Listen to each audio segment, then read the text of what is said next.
Bem, irmãos, até aqui nós temos estudado aquilo que eu tenho chamado diante de vocês de o livro dos sinais do Evangelho de João. Então nós estamos analisando este livro da Palavra de Deus, o Evangelho de João, e eu disse a vocês que o Evangelho de João ele tem duas partes grandes, ele é estruturado em dois grandes livros, além do prólogo e do epílogo. O prólogo no capítulo 1, o epílogo no capítulo 21. O primeiro desses livros é o que é chamado de o livro dos sinais. E por que ele recebe esse nome?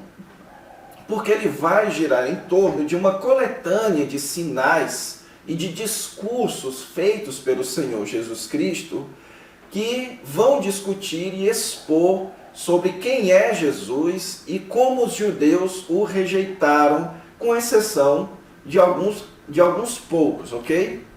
Então a palavra que aparece com bastante frequência é sinal no livro dos sinais, ok?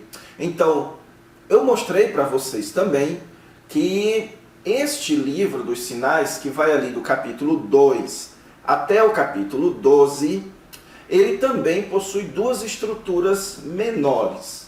A primeira estrutura vai do capítulo 2 até o capítulo 4, onde essa estrutura compara Jesus com pessoas ou instituições que eram tidas em alta estima dentro da nação de Israel, naquela tradição, e que também no Antigo Testamento eram motivos que apontavam para o Messias. Então você tem aqui a figura do casamento e da abundância de vinho no capítulo 2, a figura do templo também no capítulo 2, a figura do mestre de Israel e a figura da fonte ou do poço de Jacó.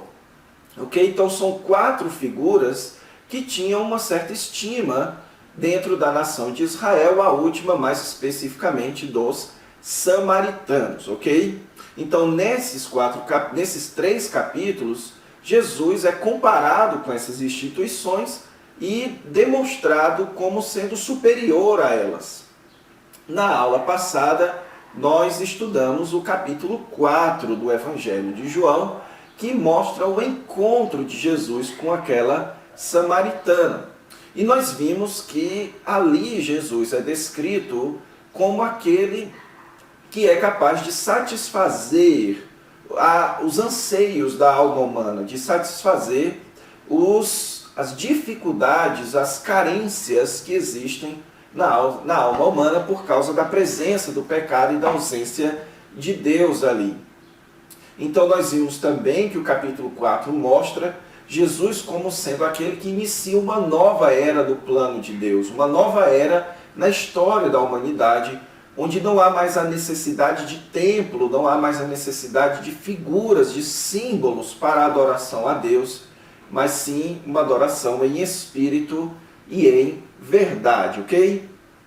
Então agora, irmãos, nós vamos iniciar a segunda parte do livro dos sinais, onde agora Jesus não é mais confrontado ou colocado com instituições, mas com festivais em Israel.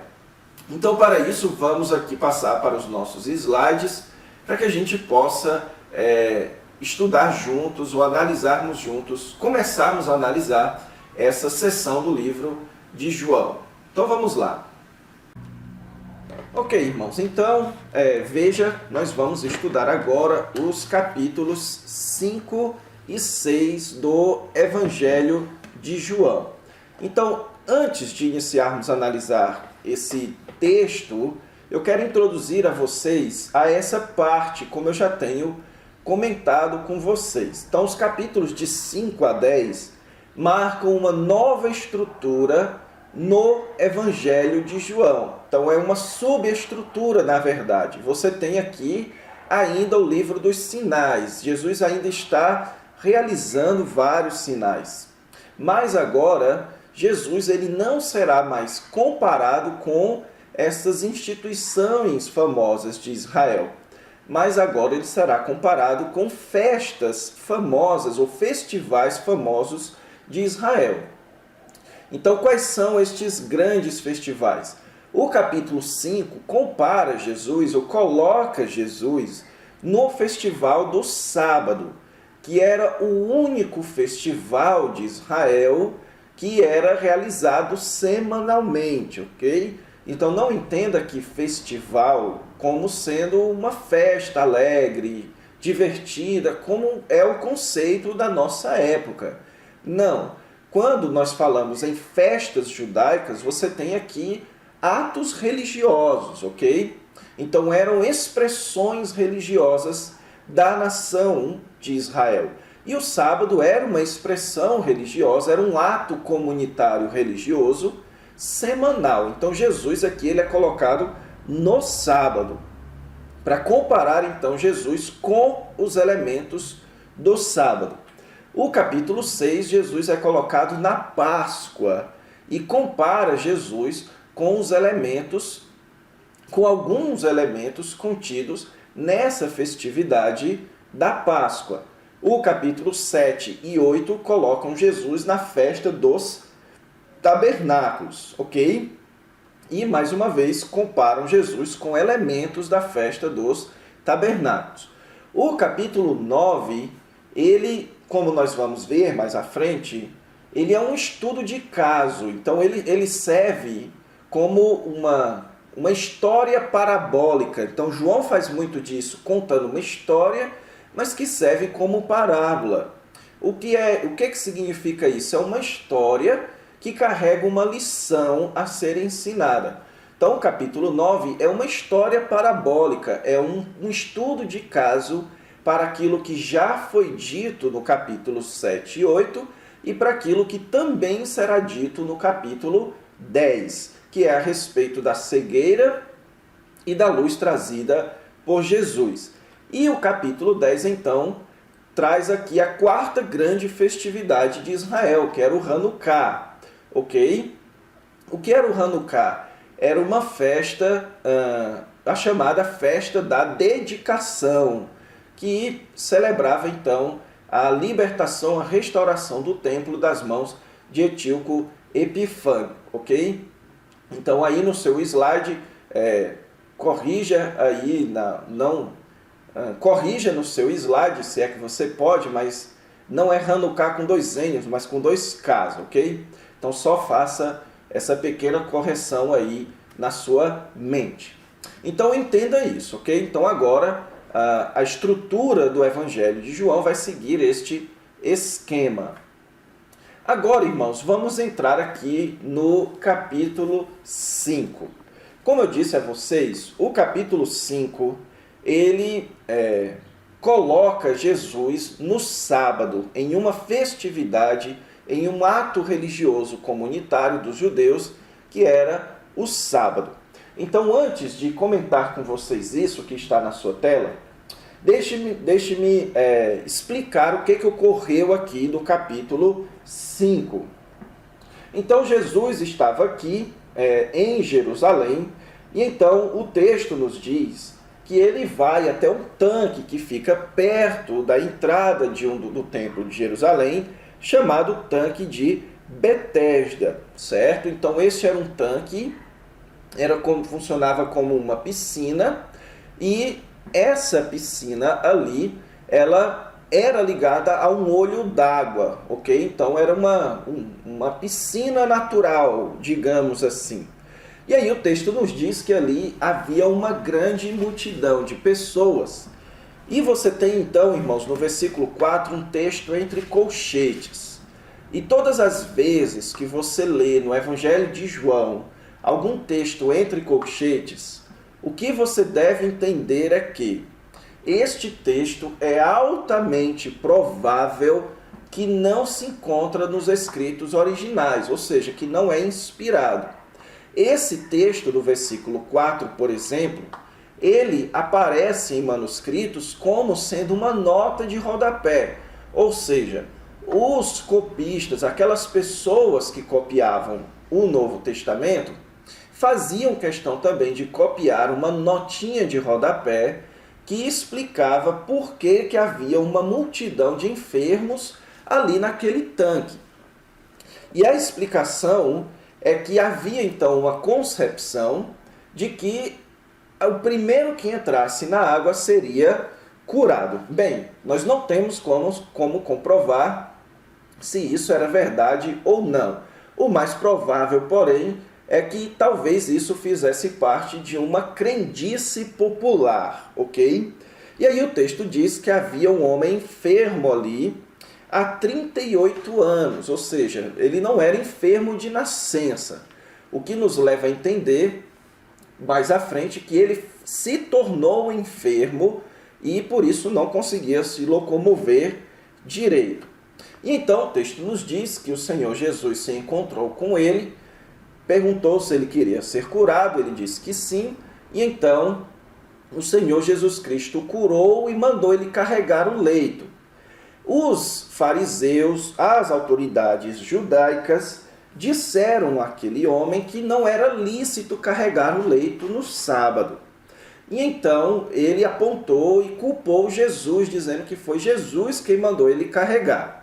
Isso então leva os judeus a questionarem Jesus. Jesus então faz uma afirmação da sua divindade e começa então ali uma espécie de julgamento sobre Jesus. Então, qual é a ideia do capítulo 5, então, irmãos? O capítulo 5, ele nos traça um cenário de julgamento. Tanto é que ele é subdividido em seções que eram as mesmas partes que continham os julgamentos tradicionais daquela época. Certo? Você tem, em primeiro lugar, a apresentação do crime, depois você tem a leitura do ato incriminatório e então você tem a apresentação da defesa do réu. Então, o que nós temos aqui no capítulo 5 é uma cena de tribunal.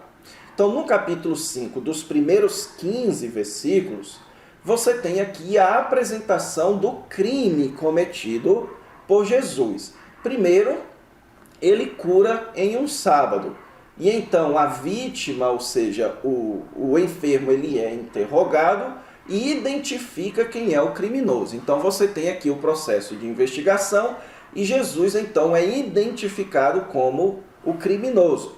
Daí, nos versículos 16 a 18, é dito que os judeus perseguiam Jesus, porque ele fazia essas coisas no sábado. Então você tem aqui a primeira acusação. Jesus viola o sábado. E então você tem Jesus respondendo: meu pai trabalha até agora e eu trabalho também. Aqui é uma afirmação muito séria de divindade do Senhor Jesus Cristo, porque o que ele está dizendo aqui é que assim como Deus não pode deixar de trabalhar no sábado, ele também não pode. Ou seja, o que ele está dizendo é: eu, como Deus, não posso deixar de trabalhar no sábado. E os judeus entendem essa afirmação e fazem então a segunda acusação contra Jesus, que é o quê? Que Jesus faz de si mesmo a Deus, ele faz-se igual a Deus. Então, os versículos 16 a 18, você tem aqui a decisão, a afirmação dos crimes que Jesus cometeu. E então, irmãos, dos versículos 19 ao 47, você tem a apresentação da defesa de Jesus. E a apresentação da defesa de Jesus também segue os padrões de defesa tradicionais daquela época. Em primeiro lugar, Jesus ele apresenta a sua própria inocência. Ele vai defender aqui a sua igualdade com o Pai, a sua autoridade que foi concedida pelo Pai. Versículo 21, versículo 20, porque o Pai ama ao Filho e lhe mostra tudo o que faz. Ou seja, nada que o Filho faz é diferente do que Deus quer que ele faça. Então, o que Jesus está dizendo aqui é o seguinte: se eu violo o sábado, é porque essa é a vontade de Deus. Deus é quem quer que eu faça assim. Deus é quem quer que eu trabalhe assim. Então, vocês não devem me considerar culpado sem considerar culpado ao Pai. E então, depois, o Senhor Jesus Cristo, ele traz aqui as suas próprias testemunhas, ok? Ele traz como testemunha o próprio Pai, ele traz como testemunha a João Batista, ele traz as suas testemunhas que testificam a seu favor, inclusive as Escrituras. Depois ele passa a incriminar os seus acusadores, mostrando a eles que eles é que estavam equivocados a partir do versículo 40, quando ele diz: sei, entretanto, que não tendes em vós o amor de Deus, versículo 42. Então aqui Jesus está dizendo que o problema estava com eles. Eles eram quem eram os criminosos. E então ele desafia a autoridade deles de incriminá-los. Ele diz: não penseis que eu vos acusarei perante o Pai. Quem vos acusa é Moisés. Então aqui, irmãos, nós temos uma defesa do Senhor Jesus Cristo em prol do seu ato em relação ao sábado, ok? Agora, qual é o significado do capítulo 5? Em primeiro lugar, João quer nos mostrar que Jesus ele foi colocado em uma espécie de tribunal não apenas na sua morte, mas durante toda a sua vida. Então, o que o João quer nos mostrar aqui, irmãos, é que o Senhor Jesus Cristo ele foi julgado e ele foi perseguido durante todo o seu ministério. Não foi algo pontual no final. Os judeus sempre perseguiram. As autoridades judaicas jamais se renderam a Jesus. Sempre buscaram perseguir a Jesus. Porém, João nos mostra que quem na verdade está no tribunal não é Jesus, mas a humanidade. Capítulo 5, versículo 22. E o Pai a ninguém julga, mas ao Filho confiou todo o julgamento, a fim de que todos honrem o Filho do modo por que honram o Pai. E então, versículo 22.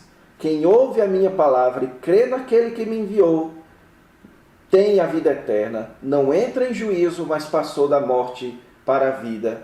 E em verdade vos digo que vem a hora e já chegou, em que os mortos ouvirão a voz do Filho de Deus, e os que ouvirem viverão. E versículo 27, e lhe deu autoridade para julgar, porque é filho do homem. O que João então quer nos mostrar? Que enquanto Jesus é colocado no tribunal, é a humanidade que está no tribunal diante de Jesus. É Cristo quem tem a autoridade de julgar todos os homens. Isso, irmãos, colocado aqui na questão do sábado, o que está querendo dizer? Está querendo dizer que Jesus é superior ao sábado. Jesus é superior à lei. Nós não somos julgados pela lei, nós seremos julgados por Jesus. O Senhor Jesus Cristo é quem julga a humanidade. Jesus é quem julga os cumpridores da lei. Não são os cumpridores da lei que julgam a Jesus. É basicamente essa a ideia. E então, o motivo maior da rejeição do Messias é colocado aqui nos versículos 41 a 44. Sei, entretanto, que não tendes em vós o amor de Deus. Eu vim em nome do meu Pai e não me recebeis. Como podeis crer vós, os que aceitais glórias uns dos outros, e contudo não procurais a glória que vem do Deus único? Ou seja, João coloca aqui que o motivo pelo qual Jesus não foi aceito pelos judeus é porque os judeus não amavam a Deus e queriam a sua própria glória. Isso daqui, irmãos, tem uma extrema relevância para os leitores primários de João, porque certamente eles pensavam: por que Jesus não foi aceito pelo seu próprio povo? E a resposta está aqui: porque o seu próprio povo não amava a Deus. O seu próprio povo não queria a glória de Deus. Eles queriam a sua própria glória. E por isso eles crucificaram ao Senhor Jesus Cristo. Então é basicamente essa a ideia de João no capítulo 5. Agora vamos para o capítulo 6.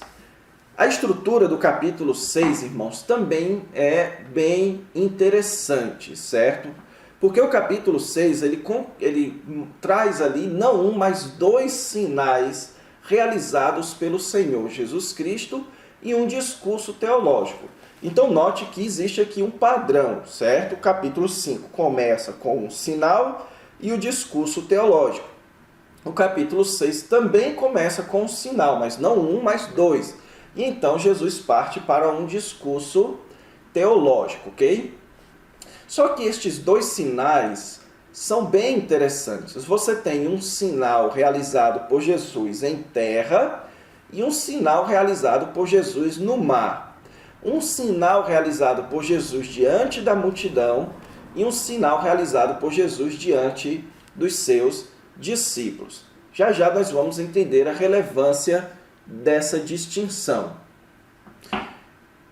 Irmãos, o capítulo 6, ele é um capítulo bem interessante no Evangelho de João, porque ele descreve com muita clareza Jesus como sendo cumprimento de alguns motivos do Antigo Testamento.